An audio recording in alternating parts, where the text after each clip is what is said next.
Hey guys, it's Hannah. So today I am going to show you how I do my foundation pretty much every single day.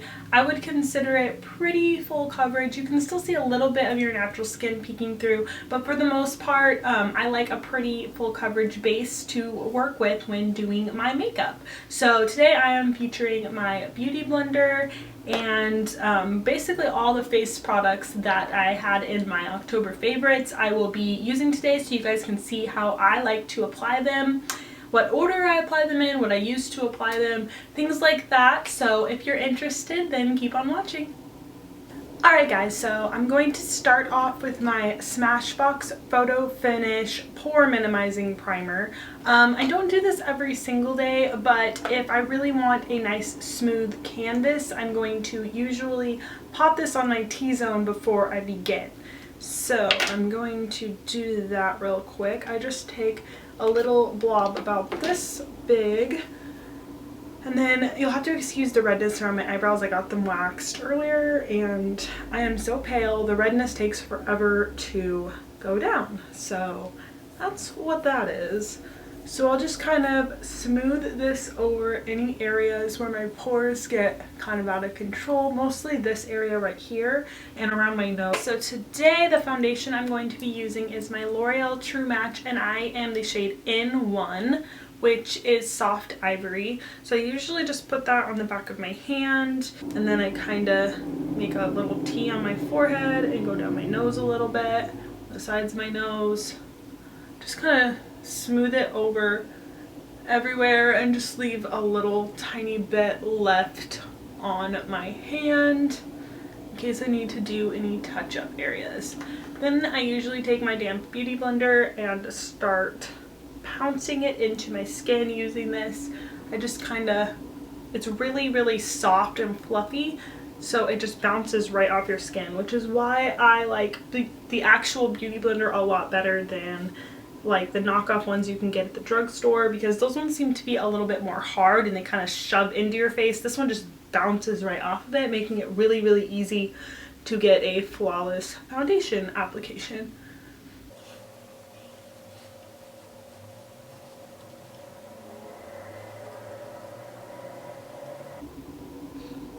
I also go over my eyelids to kind of blank them out a little bit and get some of the discoloration that I may have out of the way, so when I do my eyeshadow, I have a nice blank canvas. I usually don't put my eyeshadow primer on until after I do my foundation for that reason.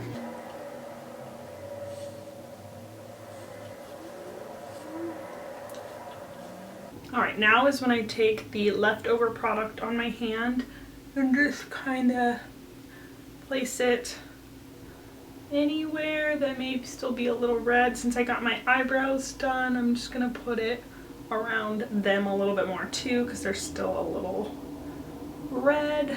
I also went tanning, so my freckles are kind of peeking through a little bit.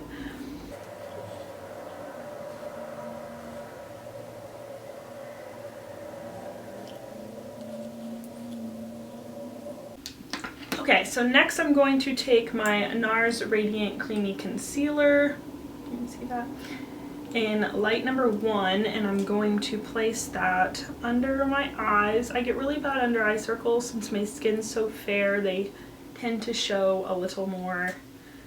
And so I'm going to place that, sort of drag it down to kind of highlight that area as if I need more highlighting, but it is what it is. First I'm going to pat it around with my finger just so that there's no big globs of product.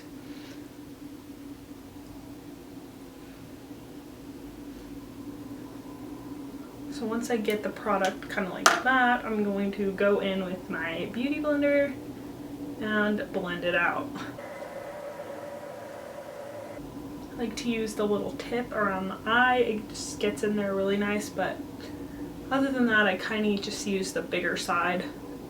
Covers more ground.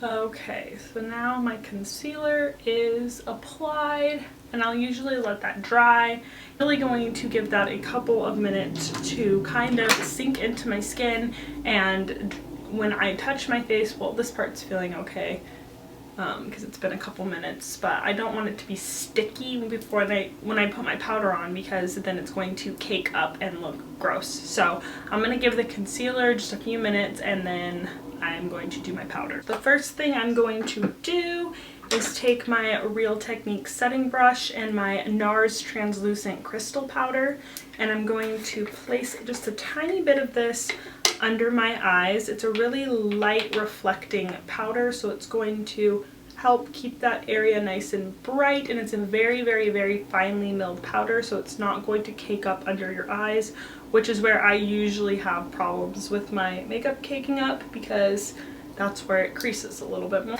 I then take the Anastasia Beverly Hills contour kit, and I take the banana shade right here, and I just put a tiny bit of that right underneath my eye where it gets kind of dark circles, and it kind of helps cancel that out a little bit more. Right, so for powder, I like to use my MAC Mineralize Skin Finish Natural, and mine is in Light Plus.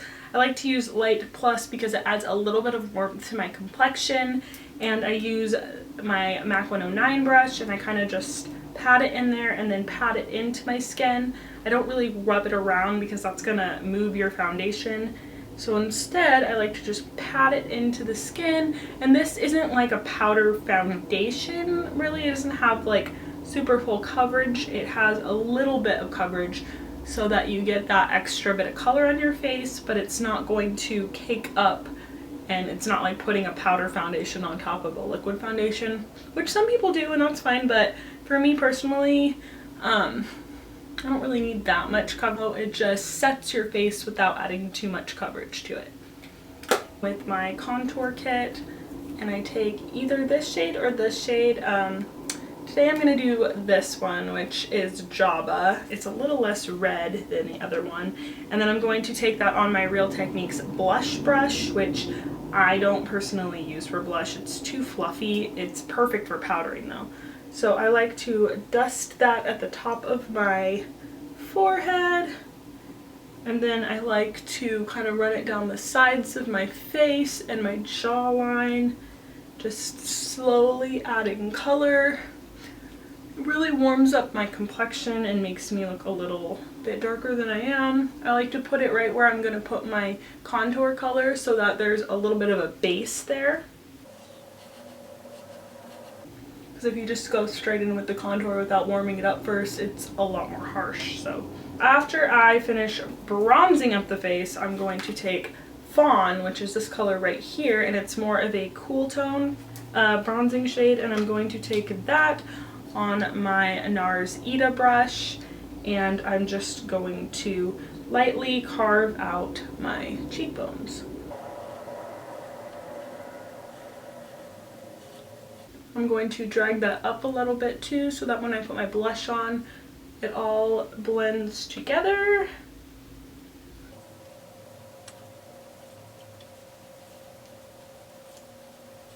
And I'm going to run that right along the very edge of my face as well to kind of shadow it in a little bit. And I'm also going to take it on that same brush and do it on the sides of my nose, because I don't really want a very precise nose contour, because I don't want anything too dramatic. So I like to just do a slight shadow so that it gives the middle of my face some warmth without having to bronze it up too much. And then I like to go this on my nose because it kind of helps make it look a little smaller. And so that's it for the bronzing. Alright guys, so that's pretty much all I do for my base, my foundations, my powders, stuff like that. So I'm just going to do the rest of my face and I will be right back. Alright guys, so that about wraps up my foundation routine. I hope you enjoyed. If you did, why don't you go ahead and give this video a thumbs up, and don't forget to subscribe while you're here, you know. So thank you so much for watching and have a great day.